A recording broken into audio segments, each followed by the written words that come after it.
আমরা আসার পরে দায়িত্ব নেওয়ার পরে প্রথম যে কটা গুরুত্বপূর্ণ সিদ্ধান্ত নিয়েছি তার মধ্যে এই জনগণনার কাজটাকে অগ্রাধিকার দিয়েছি এবং ভারত সরকারের সেন্সাস অথরিটির রিপ্রেজেন্টেটিভ ওখানে আছেন। ওনাদের সেন্সাস কমিশনার, সেন্সাস ডাইরেক্টর এসেছেন, ট্রেনিং হয়েছে, ডিস্ট্রিক্ট ম্যাজিস্ট্রেটদের সঙ্গেও আমাদের হয়েছে। হওয়ার পরে আমরা ওই দিনই আপনাদের মিডিয়া ইভেন্টে আমরা দুটো প্রোগ্রাম থ্রো করেছিলাম। একটা হচ্ছে 1 তারিখ থেকে 15 তারিখ আপনার যেটা আপনার সেলফ এনুমেরেশন, স্বঘোষণা, এটা করা। তারপরে 16ই আগস্ট থেকে 14ই সেপ্টেম্বর পর্যন্ত ইন্ডিভিজুয়াল যে জনগণনা, হাউস টু হাউস, এই দুটো প্রোগ্রাম আজকে লঞ্চ হলো এবং সেন্সাস অথরিটি যারা আছেন এখানকার তারা গভর্নরকে, আমাকে এবং যারা কনস্টিটিউশনাল ফাংশনারিজ আছে তাদেরকে অ্যাপ্রোচ করেছিলেন যাতে আমরা একটা ইভেন্ট করে, ছোট্ট ইভেন্ট করে এটাকে করি, যাতে পাবলিকের মধ্যে, জনগণের মধ্যে এটা একটা মেসেজ যায়। তা অনারেবল গভর্নর সাহেব সম্ভবত দিল্লিতে আছেন, ওখানে রেসিডেন্ট কমিশনার ওনাকে করাচ্ছেন। আর এখানে টেম্পোরারি সিএম হাউস যেটা হয়েছে, ওল্ড ইরিগেশন বাংলো, এখান থেকে আমি আমাদের সেন্সাস অথরিটি অফ ইন্ডিয়ার এই বেঙ্গলের যারা অফিসার আছেন তারা এবং স্টেট গভর্নমেন্টের under the leadership of the home secretary Shrimati Sanghamitra Ghosh এবং সাউথ 24 পরগনা তার district magistrate, she is the census director এই জেলার, তার উপস্থিতিতে এখানে নীতিনজি আছেন, তাদের সকলের উপস্থিতিতে আমি এটা করলাম। এবারে সেন্সাসের দুটো জিনিস, একটা হচ্ছে সেলফ এনুমারেশন, আরেকটা হচ্ছে ডিজিটাল। এটা বিগত আদমশুমারিতে হয়নি, এটা 16তম আদমশুমারি। যাদের নাম এখনো পর্যন্ত এই নির্বাচন কমিশনের যারা লিস্টে আছে, যারা এখনো চূড়ান্ত হয়নি, যে প্রায় 25, তারা কি এই সেন্সাসের মধ্যে আসতে পারবে? এটাও গাইডলাইন ক্লিয়ার আছে, আন্ডার কনসিডারেশন আছে, কিন্তু আপনাদের মনে হয় প্রথমত এএসডি তো আপনারা জানেন, তাদের তো প্রায় 60 লাখের কাছাকাছি যারা মৃত বা ইত্যাদি, তারা কোনো ক্লেম করেনি। সেকেন্ড হচ্ছে অ্যাডজুডিকেট যারা হয়েছিল তাদের মধ্যে কিছু নাম অল্প স্বল্প ভোটের আগে উঠেছে সুপ্রিম কোর্টের ডাইরেকশন অনুযায়ী। ফাইনালি যে 27 লক্ষ অ্যাডজুডিকেট ছিল তাদেরকে ট্রাইব্যুনাল করে দিয়েছিল সুপ্রিম কোর্টের নির্দেশে হাইকোর্ট থেকে। সেই ট্রাইব্যুনালে, সোফার মাই নলেজ, একদম রেডি ডাটা আমার হাতে নেই, তো আমি যেহেতু অ্যাডমিনিস্ট্রেটিভ চিফ আমাকে সব খবর রাখতে হয়, তা 7 লক্ষ আপিল করেছে, 20 লক্ষ নট রেসপন্ডেড। তাদের ক্ষেত্রে কি ব্যাপার আছে আমি বলতে পারবো না, এটা দেখতে হবে। তারা নিজেরাই ভোটার হিসেবে দাবি করেনি, এবারে নাগরিক হিসেবে দাবি করবে কিনা সেটা তো যখন আমাদের এই সেলফ এনুমেরেশন অথবা হাউস টু হাউস যখন আমাদের লোকেরা যাবে, এটা যখন ফিরে আসবে তখন আমরা অ্যাসেস করে বলতে পারব। এখনই এটা নিয়ে আমার মনে হয় কোনো কনক্লুশনে না আসাই ঠিক হবে। গ্রামে থাকেন, একদম সুন্দরবনের প্রান্তিক মানুষ যারা এই সমাধান করতে পারছেন না, তাদের বাড়িতে লোক যাবে, এইটা আমাদের বিপুল সংখ্যক সরকারি কর্মচারী, আধা সরকারি কর্মচারী, ভলেন্টিয়ার, দে আর অলরেডি ট্রেন্ড এবং তারা শপথ নিয়েছে।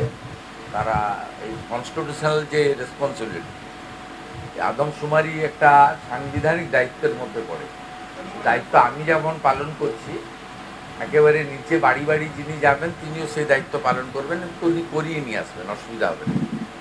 दादा, आज से जो शुरू हुआ है सेंसस की प्रक्रिया, इस प्रक्रिया के दौरान राज्य सरकार ने कोई सा मैकेनिज्म या सिस्टम रखा है जहां पर जो लोग रजिस्टर करेंगे उनके क्रेडेंशियल वेरीफाई किए जाएंगे कि मतलब वो बंगाल के नागरिक है यानी फोर्ज देखिए, राज्य सरकार अलग से कुछ नहीं करेगा।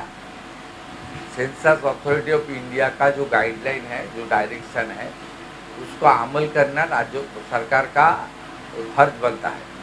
It's a constitutional responsibility. We are performing it as per the direction and guidelines framed by the Census Authority of India. ये पूरा देश में हो रहा है, नॉट ओनली वेस्ट बंगाल, इसलिए वेस्ट बंगाल सरकार अलग से कुछ नहीं करेगा. আর একটা সেটা হচ্ছে আপনি বলার সময় বলছিলেন যে উন্নয়নের সঙ্গে এটা একটা যুক্ত, মানে এই সেন্সাসের সাথে উন্নয়নের সম্পর্কটা কোথায়, মানে কিভাবে, মানে এই যে ভাগ হওয়া, আপনি নাগরিক হলেই তো উন্নয়নের সুযোগ পাবেন. আপনি যদি দেশের নাগরিক না হন, আপনি সোশ্যাল ওয়েলফেয়ার স্কিম থেকে শুরু করে আপনি সব কিছুই, এমপ্লয়মেন্ট থেকে শুরু করে ভ্যাকসিনেশন থেকে শুরু করে, তো ভারতবর্ষে তো নাগরিকদের জন্যই দায়বদ্ধতা কেন্দ্র এবং রাজ্য সরকারের. তাই একটা পরিচ্ছন্ন আদমশুমারি অর্থাৎ নাগরিক তালিকা এলে সরকারেরও পক্ষে কার জন্য কী বিষয় দরকার সেটা পেয়ে যাবে. এবারের ফর্মে আপনি দেখবেন ইন ডিটেলস রয়েছে, যেটা আগের আদমশুমারিগুলোতে অতটা ডিটেলস ছিল না. এবং ফেব্রুয়ারি মাসে ফাইনালি এই ডাটাটা এসে গেলে আমাদের এই বিভিন্ন স্কিমে যে ফর্ম ফিল আপ করাতে হচ্ছে বা বিভিন্ন জাতিগত শংসাপত্র দেওয়া বা বিভিন্ন জাতিগত যে সমস্ত বেনিফিটগুলো ভারত সরকার বা রাজ্য সরকারের আছে, সেগুলোর জন্য আলাদা করে লোককে আর লাইনে দাঁড়াতে হবে না. এটা একটা অত্যন্ত পার্মানেন্ট একটা রেকর্ড আমাদের তৈরি হয়ে যাবে, যেটা দিয়ে আমরা আগামী দিনে আমাদের দেশ এবং প্রদেশকে এগিয়ে নিয়ে যেতে পারব. পশ্চিমবঙ্গ তো অনেকগুলো দেশের সীমান্ত এলাকা এবং মালদা মুর্শিদাবাদ একাধিক জায়গায় দেখা গিয়েছে যে ম্যাপ, সেখানকার ম্যাপ পরিবর্তন হয়ে গেছে. আপনি বলছিলেন যে প্রথম সরকার ঠিক সময় মতো শুরু করেনি, এটা কত করে? না, এর সঙ্গে ডেমোগ্রাফি চেঞ্জের কোনো সম্পর্ক নেই, ভারতীয় অভারতীয় সম্পর্ক রয়েছে. আপনি যেটা ইঙ্গিত করছেন অনুপ্রবেশকারীদের নিয়ে, এক্ষেত্রে ভারত সরকারের স্ট্যান্ড খুব ক্লিয়ার এবং যেটা মুখ্যমন্ত্রীরও স্ট্যান্ড খুব ক্লিয়ার. সেটা হচ্ছে দু ধরনের লোক পার্শ্ববর্তী দেশ অর্থাৎ বাংলাদেশ থেকে এখানে এসেছে. একটা অবৈধ অনুপ্রবেশকারী, তারা এই দেশে বা এই রাজ্যে থাকবেন না, প্রক্রিয়ার মধ্য দিয়ে ফেরানো হচ্ছে, সংখ্যাটা কম. আগামী দিনে চিহ্নিত করে তাদেরকে ফেরত পাঠানো হবে সতর্কতার সঙ্গে এবং যাচাই বাছাই করে, যাতে বীরভূমে যে একটি ত্রুটি ঘটেছিল আগের সরকারের সময়ে, পরে দেখবেন ভারতীয় তাকে পাঠিয়ে দেওয়া হয়েছিল বাংলাদেশ. আমাদেরও লক্ষ্য রাখতে হবে যাতে একজনও ভারতীয় যাতে এটার অসুবিধায় না পড়ে. আবার যারা অনুপ্রবেশকারী তাদেরকে যেতে হবে, তারা এখানে থাকবে না, তাদেরকে আমরা খাওয়াতে পারবো না, তাদের রাখতে পারবো না, পরিষ্কার কথা. কিন্তু এখানে দু রকমের বিষয় রয়েছে, এক দল হচ্ছে অনুপ্রবেশকারী, আরেক দল হচ্ছে শরণার্থী.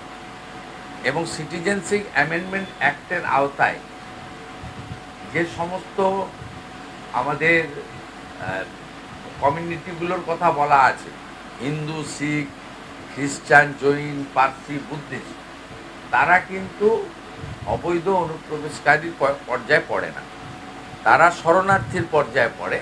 এক্ষেত্রে ভারত সরকারের 2019-এর যে আইন, 2024-এর যে রুল, তাতে খুব পরিষ্কার বলা আছে যে সিটিজেনশিপ অ্যামেন্ডমেন্টের আওতায় এরা শরণার্থী.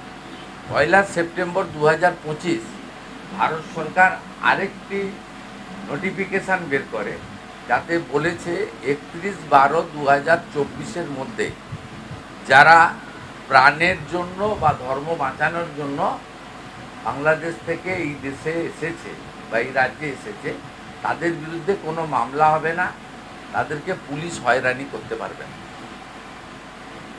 এই সংক্রান্ত আরেকটি গুরুত্বপূর্ণ উদ্যোগ বিকেল 3:30টায় কনভেনশন সেন্টারে সিএ সার্টিফিকেট প্রদান অনুষ্ঠানে আপনারা দেখতে পাবেন.